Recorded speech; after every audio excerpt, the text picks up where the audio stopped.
नमस्कार, एकमत live news मराठीवरती आपले सहर्ष स्वागत आहे। अल्पवयीन मुलास मारहाण करणाऱ्या विरुद्ध अदखलपात्र गुन्हा दाखल। आज दिनांक 10 ऑगस्ट 2025 रोजीचे सायंकाळी 6 वाजताच्या सुमारास येरावार लेआउट इटावा वार्ड पुसद येथील संदीप बन्सी जाधव यांनी पोलीस स्टेशन वसंतनगर येथे तक्रार दिली।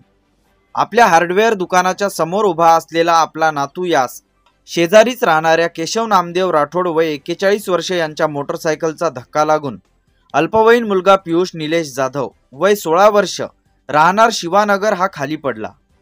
केशव नामदेव राठोड यांनी तू या ठिकाणी का उभा राहिला म्हणून शिवीगाळ करत चापटा बुक्क्यांनी मारहाण केली व जीवाने मारून टाकीन अशी धमकी दिली।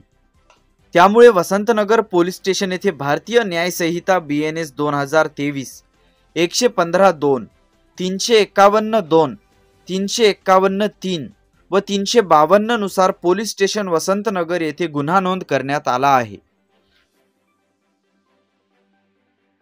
बातमीला लाईक करा, कमेंट करा, शेअर करा व सर्वात आधी ताज्या घडामोडी बघण्यासाठी एकमत लाईव्ह मराठी न्यूज चॅनलला सबस्क्राइब करा।